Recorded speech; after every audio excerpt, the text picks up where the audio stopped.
thank you for having me here. I feel like I'm part of the resistance. And congratulations for everyone who survived COVID and the propaganda of COVID. All right, so a couple of disclaimers. I am the CEO of a company that does clinical trials for pharma. I've actually done over 300 clinical trials for pharma. So I know the whole inside and out of the business of pharmaceutical companies, especially when they are trying to push a product. The product became, about 10 years ago, fecal material in a capsule. And when that product came out, I went rogue and said, wow, we're in the shit business and we have no idea what we're doing. And so that's why I titled the name of that book that way, and opened a genetic sequencing lab to really understand the microbiome. From there, to raise funds for this expensive research, we started the Microbiome Research Foundation and started bringing on doctors on my path to help me recruit these patients. So we call ourselves the Biome Squad. So I'm going to start the lecture with the island of research. The island of research should not be interfered with, and we should not interfere with the path of inquiry. That means that we should be allowed to ask questions in research.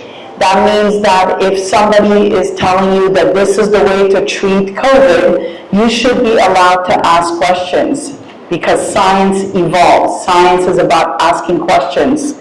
And research is about asking questions. And if we go back to what Albert Einstein used to say, if we knew what it was we were doing, it would not be called research. This is a very important quote. So a couple of acknowledgement in this path of fecal transplant.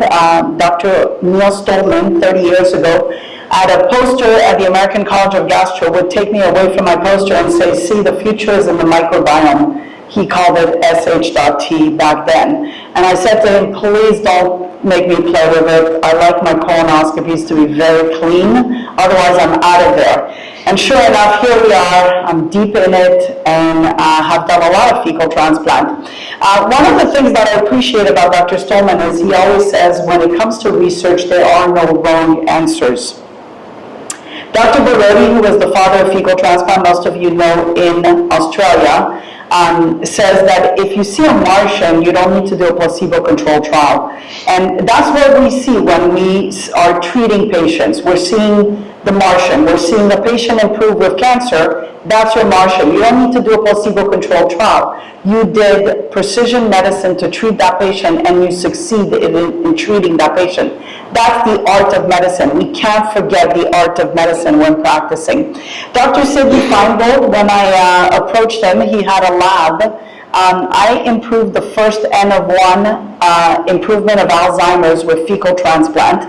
And I went to Dr. Feingold and I said, what am I seeing when I'm seeing, Alzheimer's improve by just changing poop?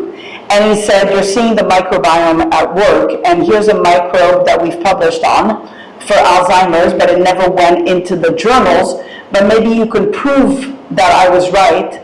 And so I went to his lab and saw this collection of autism stools. And, most women like, a closet full of shoes. All of a sudden I wanted that collection, because I felt the answer to autism is in those stool samples. And so I became obsessed and therefore created the lab. A little bit about Dr. Feingold. He has published 392 research papers, 118 articles, 39 books. He passed away in 1998, in 2018, during the Woolsey fire. And the family called me and said, he gave you and left you all his books and his frames, etc. And so I felt like I was passed on this knowledge of this great physician who wrote the book on anaerobic infections of the gut as tag your it. Now it's my turn to push autism, it's my turn to push Alzheimer's. He had a big fascination about Alzheimer's. So I published the first paper of rapid improvement in Alzheimer's disease following fecal transplant. It took me 7 years to publish this paper because the reviewers couldn't believe that I could improve Alzheimer's with feces. Finally, I had to show the mini mental status of the patient where I show the squares that were, in the mini mental status where you see the square and triangle overlap. And I showed it before and after, and I showed the mini mental status at 21 and then 29, and then the reviewer said, yes, now we believe it, we'll publish it. 7 years it took. This is why research is delayed. It takes a long time to publish these articles when you see improvement. So I'm going to start the lecture with all disease begins in the gut. And a little thing, Martin, where's Martin? People are grumpy because they lack good microbes. And there's no good people or bad people. There's good microbes and bad microbes. I think the good microbes, the good people need to give the good microbes to the bad people, and then we can restore a little bit of balance in this world. That's my solution to world peace. So, anyways, in 1135 to 1204, Maimonides said, no disease that can be treated by diet should be treated by any other means. William Osler, 1849 to 1919, one of the first duties of the physician is to educate the masses not to take medicines. And finally, William Mayo, in 1861 to 1931, the aim of medicine is to prevent disease and prolong life. The ideal medicine is to eliminate the need for a physician. I think we all can agree to that. No one wants to see the doctor every month for an infusion of Remicade for their Crohn's disease. We want to be treating the Crohn's and be done with the doctor. I think that's what we all want as human beings. And the fact that we have become a society where patients are just continuously coming back, and it's more of a business model rather than a healthcare. That's what we've become, and we need to stop that. So where have we gone wrong? 4 billion drug prescriptions in 2011. Welcome to Drug America, but not only Drug America, Drug World. I think it's coming to you guys as well. And it's not only the medications and the pharmaceuticals, it's also the nutraceuticals, right? The alpha-lipoic, does it really have alpha-lipoic in there? The vitamin C, does it really have vitamin C in there, or is there arsenic in there? The vitamin B, is it really vitamin B, or is there any contaminants in aluminum? You've got to be critically thinking when you look at all these products, and you've got to ask yourself, is there quality? Because guess what, if you're taking a vitamin C with arsenic, well, there's no way you're going to improve your virus, because you're not taking pure vitamins. It's the same as eating an orange with pesticides. You're not going to get the vitamin C from the orange if it's got pesticides in there. So we got to be thinking. It's not only the vitamins and the medicines, it's also the foods we eat. And by the way, I was shocked to see a McDonald's at Boracay. Although probably a safe restaurant for Americans who have killed their microbiome, but not a good restaurant for Filipinos, so step away from McDonald's. So McDonald's and Costco in America have become, in my opinion, the worst of the worst that has made America not healthy, but overweight. If you look at, there's a store called Costco, I don't know if it has reached Philippines, thank God. So stay away from Costco. When you look at these stores of mega foods, mega consumptions, the problem is you end up wearing. You buy the 12 cans of peanut butter, but then you end up wearing the 12 cans because you don't want to be wasting them. So you get tempted to continue being a consumer. So unfortunately, and marketing has done a slew of, has really sold you everything. This morning I was greeted and offered a coffee, a shit coffee, pardon my pun, from cats that are fermenting the coffee, and it's apparently $50 for that coffee. I asked myself, wow, what great marketing to sell you a coffee of poop of cats. And what is that doing to the microbiome, I wonder? Is that poop of that cat, So this is strategic marketing, right? They got you to drink a $50 coffee from poop of a cat, and now they're selling you poop of the elephant in a coffee.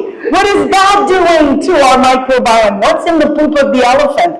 I can assure you it's not anything you want to drink for coffee. Anyway, so yes, marketing 101. Be a vigilant consumer, be a vigilant physician for your patients.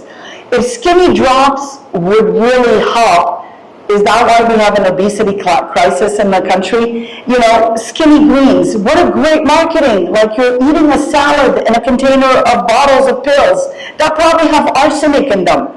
So stay away from all these products. So unfortunately, globalization, and this is what we're seeing, you know, the Philippines used to have their own nice little diets. Indonesia used to have their own little diet. South Africa, and then all of a sudden, the American way of being a consumer got to all these countries, and now pretty soon with globalization comes globesity. If you look at, and you know it, you're seeing it, people in the Philippines used to be really skinny, now is there a climb, and Dr. Lin would probably answer that question, is there a climb in obesity in the Philippines, and is that because of the fact that we've globalized? We've taken a lot of the foods that are not native to this country and we've eaten them, and that's killed the microbiome of the Filipinos, in my opinion. So if you look at obesity around America, but also around the world, it has climbed up. There's an island in the Pacific called Kiribati where the average teenager is overweight. 50% of the population is overweight. They die of diabetes and heart disease. Why is that? That population used to be skinny. They used to hunt, they used to fish, they used to eat the vegetables of the land, and then all of a sudden, you know, they get the fruits from America, the chips and the Coke, and their obesity is climbing. They've changed their microbiome to the point that they're no longer metabolizing because they started off with a certain diet and changed their diet completely to the point that now they're overweight, and of course disease sets in. But it's not only obesity, we've seen it with COVID-19. America was the worst with COVID. Why are we following Americans? They have the worst diet and the worst disease, let's be honest. And I know because I was born in Morocco, and having been in America, my microbiome has changed, you know, and comparing it to people in Morocco, it has changed. It's not only obesity, it's also autism is increased. So the microbiome tells the story, and we're here to talk about the microbiome. What is the microbiome? It's microbes all around you. It's microbes that you're breathing in. You shake a hand of a person, you're acquiring some of their microbes. You're eating a strawberry that has touched 12 other people, you're accumulating microbes. It's microbes on your skin, on your nose. The concept that it's just in your gut is just a concept. We breathe in microbes, we get microbes in our eyes, we get microbes on our skin. It goes from the skin to the blood vessels and then goes all the way to the colon. So the colon is really the reservoir of all the microbes. If you inject Botox in your face, you're going to find the microbe in your colon. It's just the way it is. If you have a Staph aureus infection on your skin, you're going to find the microbe in your colon because it's going to go through the blood vessels, end up in the colon. I like to compare the microbiome to a transmission of a car. So for those of you who are mechanics, you see the transmission of a car as a one piece of equipment, but when you actually break it down, it's 880 pieces.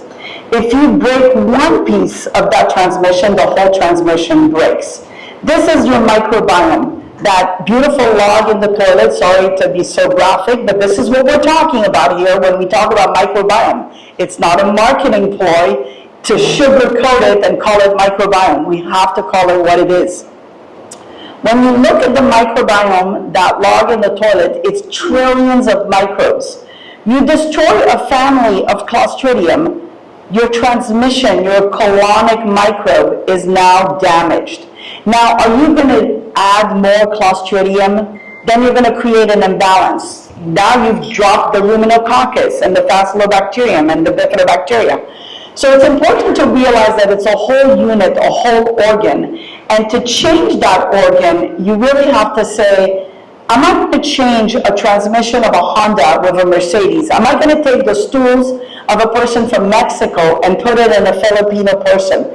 Probably not compatible, not the same diet, not the same ancestors, not the same microbes. So we have to be very careful when we start thinking about utilizing stools and fecal transplant. And one, especially as pharmaceutical companies have come out with the first fecal pill for $10,000 to $17,000. Who knew? You think the coffee at $50 was expensive? Fecal material in a capsule is now $17,000 for 10-day prescriptions of poop. So your aim is to keep it as good in there because there is value in the microbiome. And to me, there is value in precision medicine. So what is the technology we use at Progenibiome to understand the microbiome? It's called next generation sequencing. We are not a genetic sequencing lab first of all, we're a research lab because there's so much to know on the microbiome that you cannot possibly put it as a consumer product. The other problem is it's an expensive technology, and consumer product is not there yet to facilitate this technology. You know, it's like flat screen TVs at the beginning when they started were very expensive. Now they're affordable because they're being used, but right now this is a new technology that allows us to look into the microbiome. It's test the whole gene of the bacteria. So as opposed to other labs that are just doing a PCR, which is a piece of the microbe, we actually test the whole entire microbes. There are different pathways we can take when we look at the microbiome. We can take a pathway to look strictly at the bacteria, which basically tells you the dysbiosis, the imbalance in leaky gut. Or we can say, let's focus on looking for the fungus, and that's a different pathway. Or let's focus on looking at the viruses.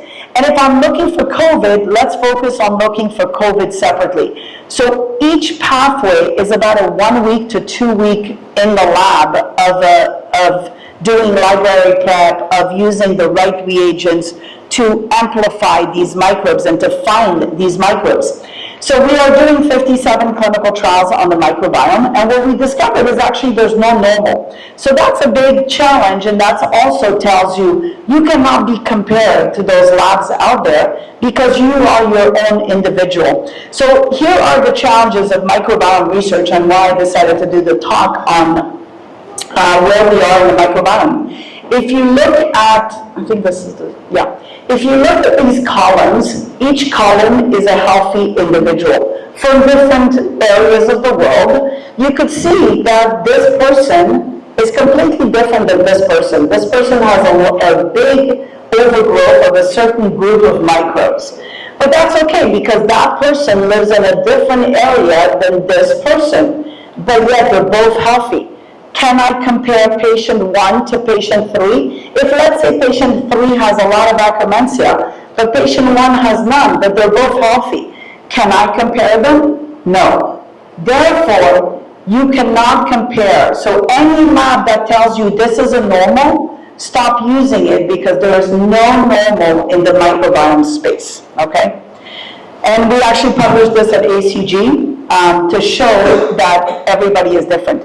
The other important thing is when you look at the microbiome, we're all different, and there are factors that affect the microbiome. Age. A young person versus an old person have a completely different microbiome. Certain races, a vegan person, a person that eats vegan food versus a person that eats meat, have a completely different microbiome. Gender, men and women are different in their microbiome. This is why we're compatible together. It's not an equality per se, but it's equal in the sense that women have certain traits that complement the men. You think of the woman as like the multitasker. She's running the house. She's with the kids. Her microbiome allows her to do that. The man is basically focused, has to focus on his work, making sure that the family is supported. Vice versa, it could be the other way around. The man could be taking care of the kids and the woman's going to work. The bottom line is there's a compatibility between husband and wife and men and women that supports the world and that allows us to do. And in the microbiome is the difference. BMI, a skinny person versus an overweight person is different microbiome. A person that drinks too much coffee compared to a person that drinks 1 cup of coffee, compared to a person that drinks the coffee from the cat poop, probably has a different microbiome. And then drugs. Certain drugs affect the microbiome, past medical history, surgeries. Other challenges with the microbiome technology is it is an expensive technology. In order to do deep sequencing. You really have to go. When we look at the microbiome, we have a cartridge, and that cartridge alone is like $7,000. So if you're taking that $7,000, I can do 100 samples, but I'm only looking at the surface. Now, it's like a cartridge of an ink in a photocopy machine. I can look at and do multiple copies, but then it's not going to have the detail of the picture. Or I can do deep sequencing and look at the baseline of the microbiome. So look at it from depth rather than surface, but I can only do a couple samples, which makes the technology extremely expensive. But you need that in order to have a valid, verified, reproducible assay. So I've kind of become this forensic scientist where I'm looking at the microbiome at the depth of it, and also acknowledging that there are different regions in the colon that have different levels of microbes, so you have to normalize.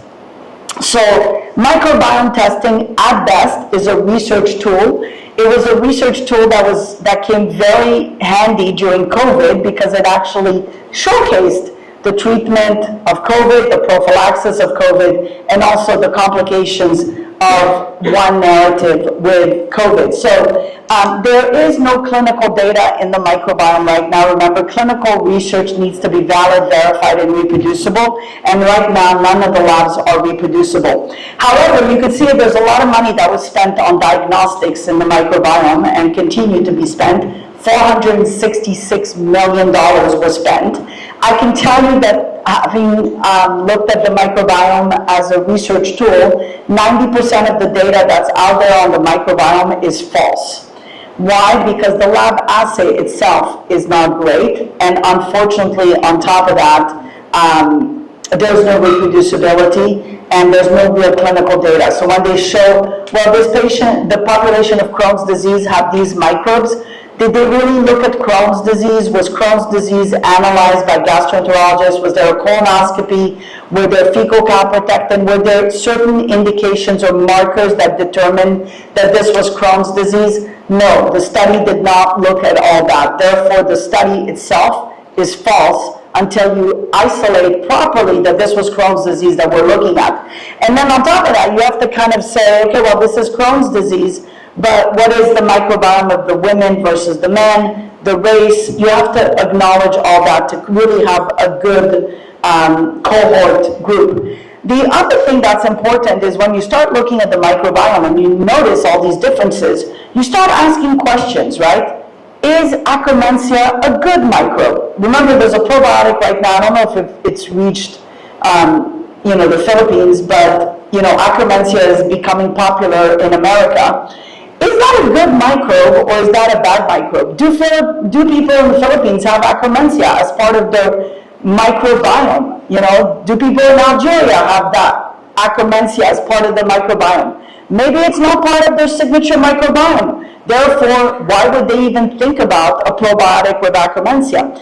Is C. diff even a good microbe? We did a study at Progenobiome showcasing that C. diff is present in the majority of people, 90% of the population, but yet they're not symptomatic. They don't have C. diff toxins. Why is that? Is that because maybe C. diff is a good microbe, but when you kill the families around it, when you kill the diversity, it becomes a bad microbe? So C. diff, is it a good bug or a bad bug? Even E. coli, we know E. coli is important for potassium absorption, but what about when it's overgrown? Is that a bad bug that it potentially could be linked with cancer, for example?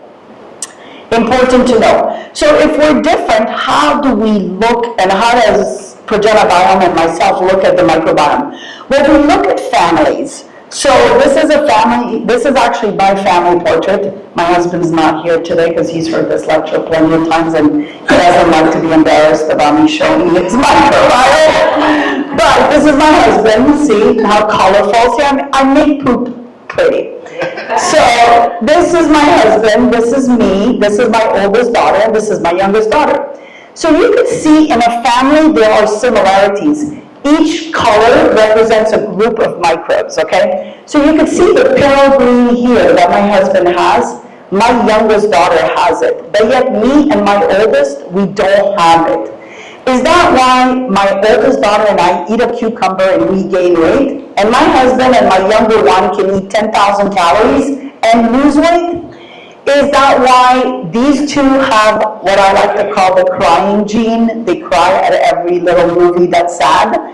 And me and my oldest daughter are kind of very similar, and we butt head with each other. So within the family, there are similarities. So when my oldest daughter says, Mom, you and I are so different, I say, I beg to differ. I've seen our microbiome, we're actually very similar. And we are, to the point that I've realized I can never tell my daughter what to do, because she's going to do the opposite of what I tell her, because she's so similar to me. But I get my husband the compatible microbiome to talk to her, which, poor guy, has gray hair just because of that. So could you imagine dealing with me and my oldest daughter? My younger one is actually a joy. She's very compatible. She's actually my compatible microbiome if I ever need fecal transplant. But she always tells me, Mom, I'm not a lab rat. I'm not giving you my poop, Mom. So there we go. That was my family portrait. So on the whole, even though I play with poop, we're pretty neurotypical. When you look at a family with autism, you will see this is the mom, triplet number 1, triplet number 2, triplet number 3. This is a classic picture of what autism looks like. Mom starts off with a lot of Bacteroides pluvius, which I never knew Bacteroides pluvius was linked with autism until this case, but actually it is, and we found it in a lot of kids with autism. So you can see Mom during pregnancy had baby 1, 2, and 3. She probably gave a lot of diversity to baby 1 and 2, but then the third one was very shy in utero and probably got the bad microbes. You could see how the third child has twice the amount of Bacteroides pluvius as the other two. These two are neurotypical and perfectly fine. The third one is autistic. Now, did the third one, on top of getting, vaccination, medications, get worsening of the Bacteroides pluvius? Possibly, but definitely one thing we can see is within the family, there are ways to isolate the microbe for autism. So the concept became, what if a familial fecal transplant, what if we take the stools of the neurotypical child and transplant it into this kid? Will that reverse their disease? And in fact, in this family, it did. So we took this microbe, implanted it into this, and the kid is back to normal. Now, on the same case scenario, we have Mom here that has a lot of Clostridium, and the kid has a lot of Bacteroides pluvius again. But then when you look at the sister as a possible donor, you'll see she doesn't have such a great microbiome, a lot of pathogenic microbes, not so much good microbes.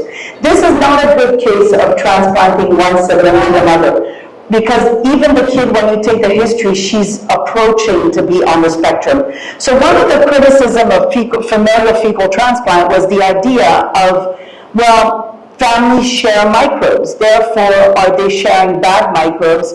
And is one kid resilient, then yes, we want the microbiome of that resilient kid. But if the other kid is not resilient and is predisposed to having autism, it's not going to really help the kid. So this is why it's the beginning of research. Now you see these families like this, where one kid has autism here, but you can see he's got a lot of good diversity. He kind of matches the rest of the family. There's no really microbe that's, growing.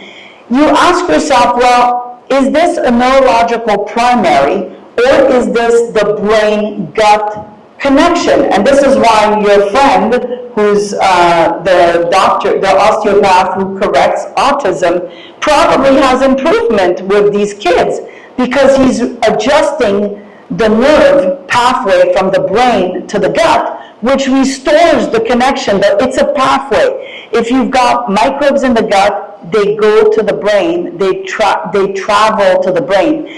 The same way, the brain creates waves that travels to the gut. So you think of your person that's anxious. We've discovered that there's a group of microbes that are linked with anxiety.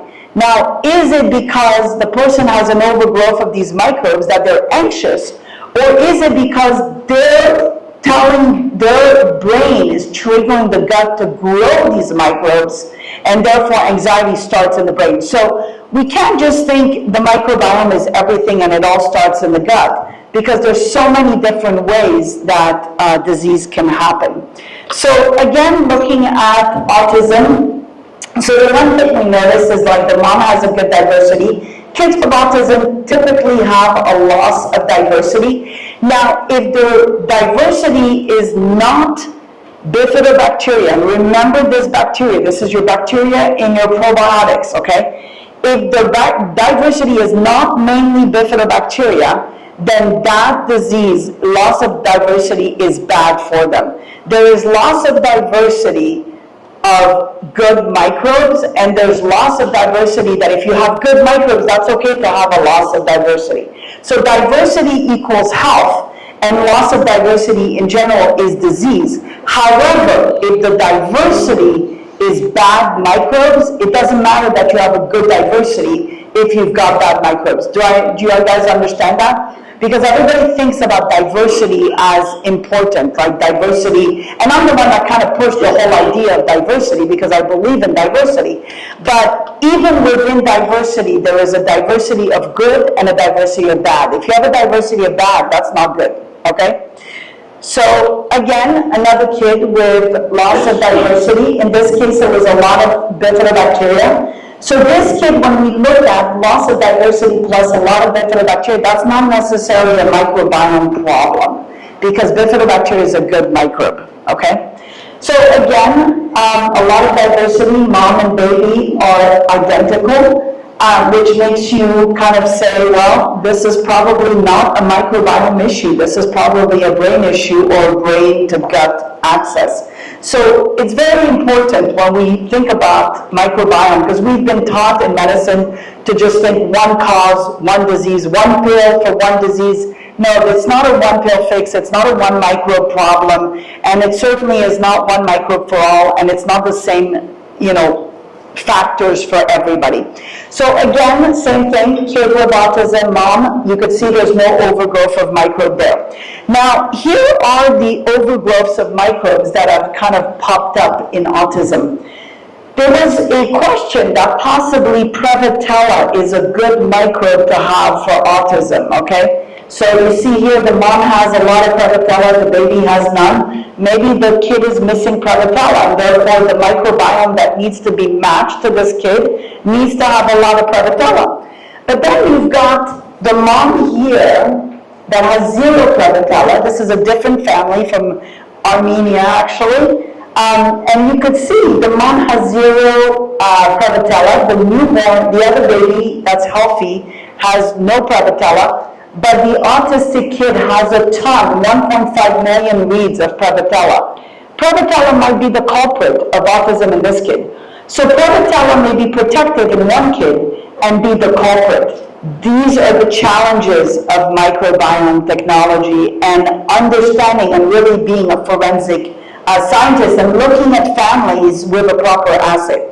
Clostridium perfringens, Dr. Feingold, who wrote the book on anaerobic infections, showed that Clostridium perfringens is actually a culprit. So when you see Clostridium perfringens in kids with autism, you have to say, well, possibly this is the microbe that's the culprit. It's important to isolate the microbe because you cannot, and I repeat this, you cannot fix the disease by putting stools in there until you get rid of that offending microbe. So what you've all done so far is killing the bugs, right? You give antibiotics to kill the bugs, you do EBU to kill bugs, you do plasmapheresis to kill bugs, you do ozone therapy to kill bugs. But the problem is you're killing the microbes, but you're killing everything. And unless you're replenishing the good stuff, you're always going to continuously have these microbes. And it's okay because we don't have the technology right now to kind of say, well, how do we kill and then regrow? So your best thing is to sterilize, to kill, because that's the training that we've all been under, was sterilizing, antibiotics for everything, antivirals. But now we've come to a different change, and it's a new frontier of the microbiome, to teach us that it's not only about killing. You've got to preserve the good microbes. You've got to keep the good ones going. So Clostridium perfringens, another microbe that's important in autism is the sulfur-vibrio. Again, mom here is 0 the sulfur-vibrio, and the labels were mixed in. This is actually ASD here. No, actually, this is a different case, sorry. Mom with the sulfur-vibrio, kid doesn't have the sulfur-vibrio.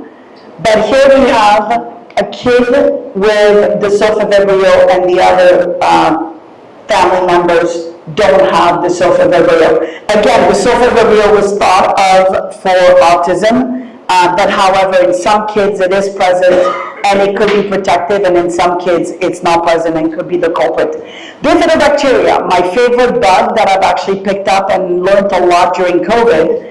You will notice that the father has some bifidobacteria, mom has some bifidobacteria, the sibling has a lot of bifidobacteria, and actually the kid with autism has lots of bifidobacteria. This is very important. Bifidobacteria is our immunity. This case here, so you can see mom is stressed, dad is stressed from having a kid with autism, their bifidobacteria is low. Loss of bifidobacteria has been linked with autism, and that's why there's a big push of probiotics for autism, but none of them are really helping because they're not engrafting into the colon. Now, and this is a perfect example of a kid that's autistic that took a lot of probiotics, and the probiotics did increase.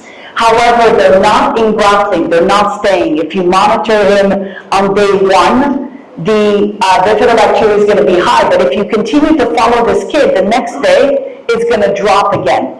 If you don't take the same drugs, the same probiotics on a regular basis, then unfortunately what happens is you lose that engraftment. It's like planting trees in a forest and then a hurricane comes out and takes out those little trees. You got to make sure the tree is planted, that it's given nutrients, that there's no tornado passing for implantation to occur. So if the kid is in a stressful environment and you're giving him probiotics, but he's killing his probiotics with the stress in the family or the stress that the mom is portraying to the kid, that's not helping the healing process of that kid. So there's so many factors. And also, if you're giving that kid probiotics and he's improving and showing an increase in bifidobacteria, but then what happens is that kid's eating a hamburger with antibiotics, well, you've just, because they put a lot of antibiotics to make these cows super fat. So what happened is you're killing whatever you gave of bifidobacteria. So this is important to know. The sulfur-vibrio, again, important in autism. Now, how do we, as gastroenterologists, or how did I figure out, the microbiome? Well, the way that you have to do it is you really have to attain a cure and then go backwards. So in other words, I heal the kid, and I look at the baseline, and I look at after, and I say, oh, this is what changed.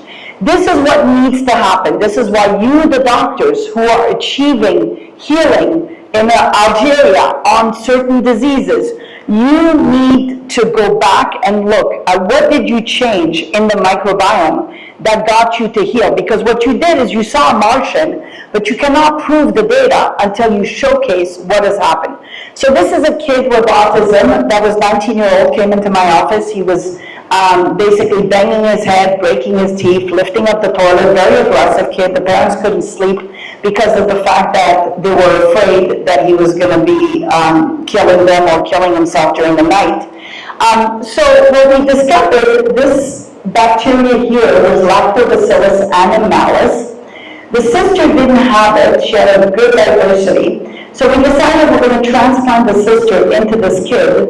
And here is what we call the process of engraftment, where a week later, a month later, 6 months later, the kid is matching the sister. So I put it in color here so you can see the groups of microbes that are matching the sister.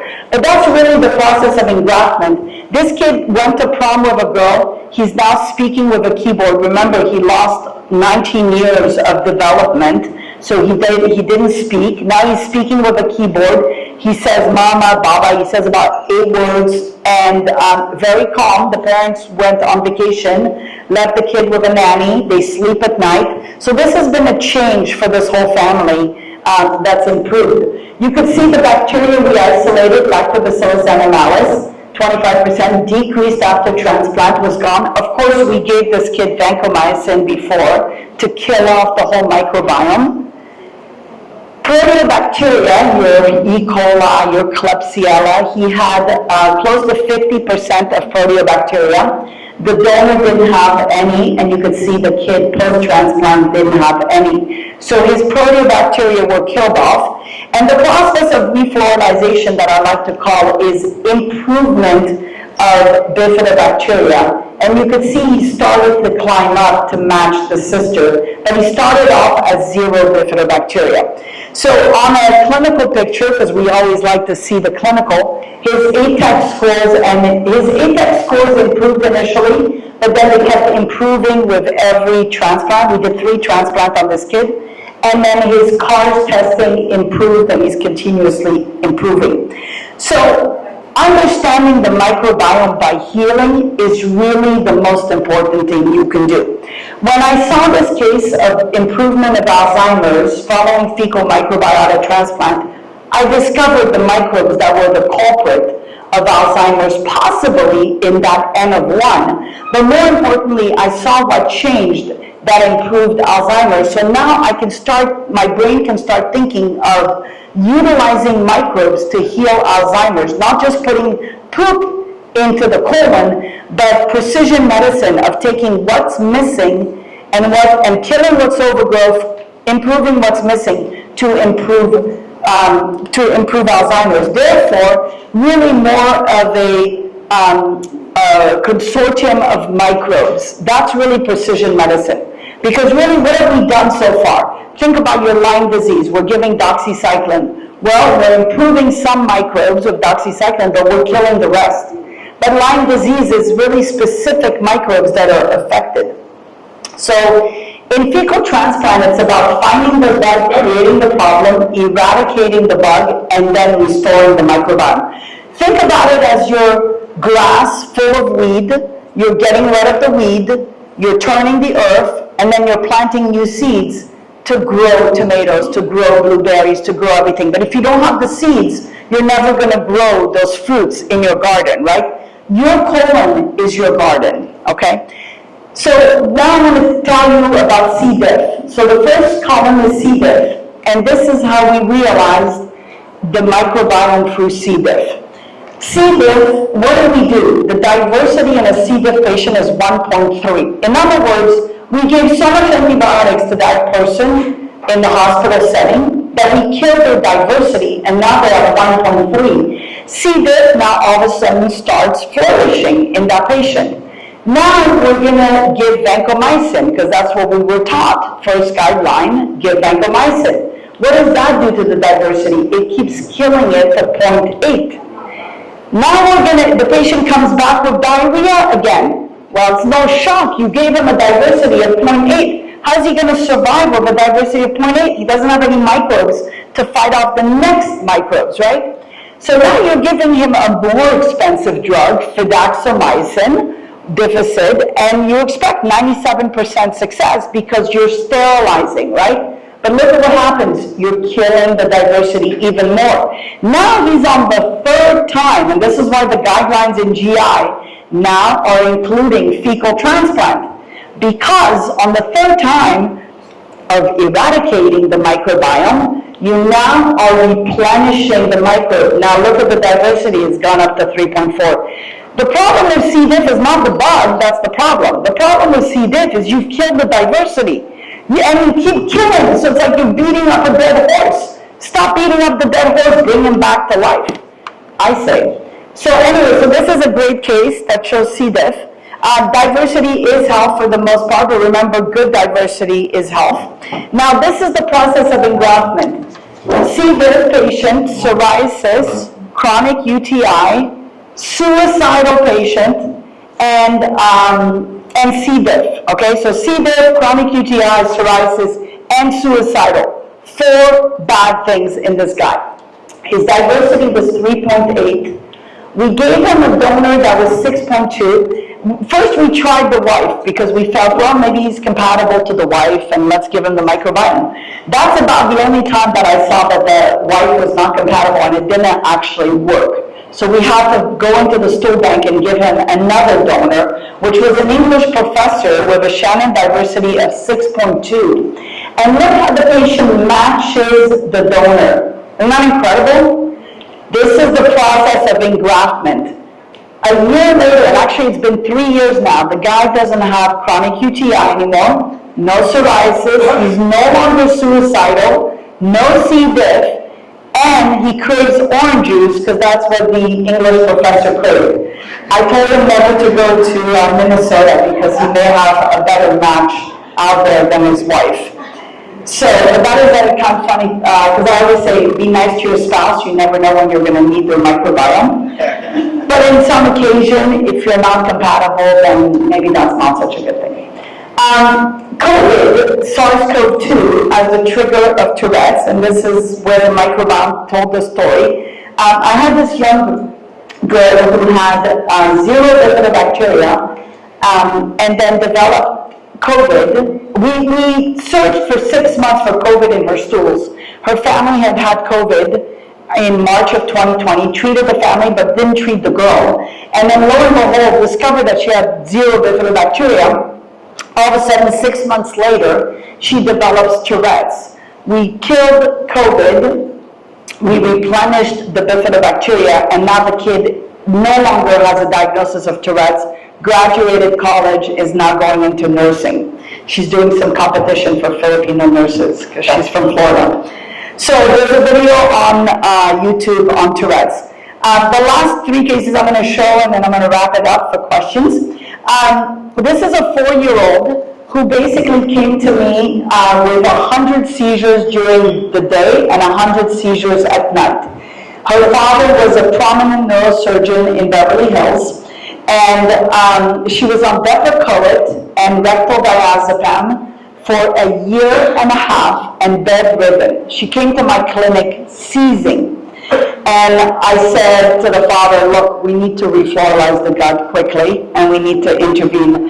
And the father thought I was crazy until we improved her microbiome. So this was her actinobacteria before. So we do what's called the DNA pipeline and an RNA pipeline. RNA basically is the reproduction of the microbes to see if it's alive or dead. So, and then what we did is we changed her microbiome, and you could see she improved, and with the improvement, the seizures stopped. So this kid is no longer on any seizures, and she's no longer on medications. This is a case that's made me very popular in Beverly Hills because doctors love to talk about these cases, especially from a prominent neurosurgeon. So you could see zero bifidobacteria before on DNA and RNA, and after treatment, she went up to bifidobacteria. Interestingly enough, her Bacteroides was super high before. It dropped. Bacteroides is your anxiety microbes that we've kind of picked up. Firmicutes has gone up, and her diversity is where she should be. Improving the microbiome, immunoglobulin, bovine, I was talking to that at the break time. This is a mom of a Crohn's patient. This is a Crohn's patient. And this is the importance of microbiome testing, right? What does bovine do? Why is it improving patients with Crohn's disease? So bovine immunoglobulins is the blood of the cow that's spun around, and it's the clear liquid that you give it. So you can see the kid with Crohn's disease have an overgrowth of Bacteroides here and here. And then after bovine immunoglobulins, the diversity went up, the bifidobacteria went up, the Bacteroides went down. We're going to showcase that case tomorrow when I talk about bovine immunoglobulins. Fecal microbiota transplant and metastatic mesothelioma. This case was a beginning for me where I transplanted using the stools of a 3-year-old to his grandmother, and we improved her lifespan by 21 months. She should have died with a hemoglobin of 7. So this case was really, really told me what was going on in the microbiome. And to the point that now when I treat my patients with cancer, bifidobacteria becomes a very important, and looking at the microbiome really is very important in treating cancer for me. So this is a guy, I always get the worst of the worst. During COVID, I got all the hypoxic patients, and then, I get the 100 seizures, whose dad is a neurosurgeon. I get this cancer guy. So this guy was 78 years old, stopped eating, hemoglobin of 8. His weight was 120. He was unable to swallow. Stage 4 cancer spread to the lungs. And you could see the big tumor here that's stopping him from eating. And this is basically after treatment, after refluorization, his hemoglobin went up to 10.8. The size of the tumor decreased from 22 to 12 centimeters. He's able to eat and speak. He's now at 144. His tumor has shrunk. He refused chemo, radiation, and surgery. So this is my patients, the people that really refuse everything and are on death's door. But this case was actually very, told me so much. The first thing it told me is that his bifidobacteria, Actinobacteria phylum, which is where bifidobacteria is in, went up when the tumor started regressing. So you could see bifidobacteria was 0 at baseline, kind of what we found with invasive cancer linked with loss of bifidobacteria. Remember, bifidobacteria is your $1 trillion industry of probiotics, but the majority of them are crap, unfortunately. So you can see the bifidobacteria increasing, and now it's at 14%, decreasing the tumor. Thank you for the 5 minutes. And then you can see that there's a group of phylum here, which is the Verruca microbia, which is your Akkermansia. Remember I told you Akkermansia may not be such a good bug? Well, look at this. He's got 30% Verruca microbia, 30% Akkermansia at baseline. And then after baseline, it dropped, correlating with improvement of cancer. Is Akkermansia a good bug? I don't think so. Definitely not in this rancher in Texas. It may be a good bug in some people. So I think I just started with all disease begins in the gut, and I think I'm going to finish with first do no harm. The microbiome is the Amazon jungle. If you kill off the trees, you have a desolate planet. There's no microbes, there's no life, there's no bees, there's no birds, there's no life, period. So we've got to preserve the microbiome, and I'm going to leave you with this, which I don't know if it's going to play, because this is the future.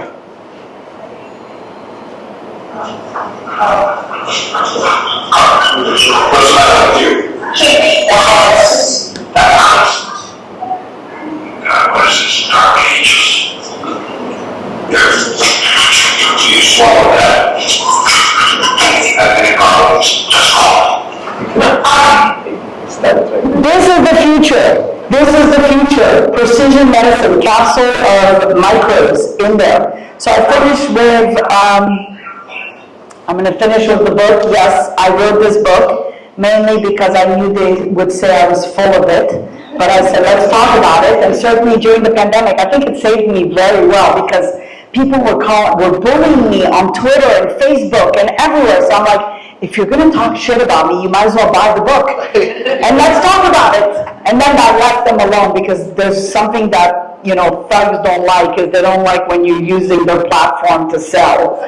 So the next book that I wrote with Dr. Jordan is called Regenesis. I can be reached at drhazan@ProgeniBiome.com.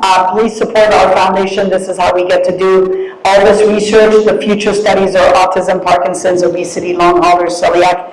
And now I'm going to have to include the coffee, the poop coffee, to see what it does to the microbiome. It's going to start here in the Philippines. Thank you very much. Thank you for having me, Dr. Randy. Let's look at the floor.